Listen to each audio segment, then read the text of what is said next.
আসসালামু আলাইকুম। আসসালামু আলাইকুম। আমার নাম ফাতিহা। আমার নাম Nusrat fighter this one friend Fatiha. আজকে আমরা একটা গল্প বলবো। হ্যাঁ, তাহলে শুরু করা যাক। ফাতিহা একটা গল্প। ওকে। আপনারা যদি মিথ্যা কথা বললেন থাকেন এই গল্পটা শোনেন, কারণ এইটা তাহলে তোমরা বুঝবে কেন। একদিন একটা ছেলে ছিল।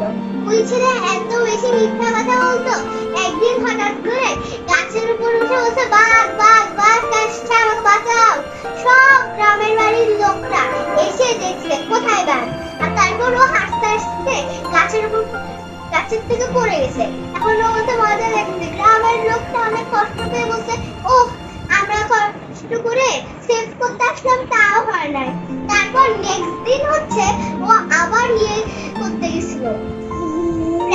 এখন ও গাছের উপর আবার উঠেছে, বাঘ আসছে, বাঘ আমাকে বাঁচাও। সত্যি বাঘ দেখা গেল, গ্রামের লোকজন এসে দেখছে কেউই নাই, বাঘও নাই। দেখে ও আবার এরকম করেছে। এরা 2-4 দিন করতে করতে একদিন আসলেই একটা বাঘ আসছে। ওই বাঘটাকে দেখে বলছে, বাঘ আসছে, বাঘ প্লিজ আমাকে হেল্প করো, আমি মিথ্যা কথা বলতেছি না। সত্যি কোনো গ্রামের লোকজন আসে নাই। তারপর বাঘটা খাপুস খুপুস করে খেয়ে নিল। তো বন্ধুরা, আমরা জানলাম আর আমরা শিখলাম যে মিথ্যা কথা বলা ঠিক না।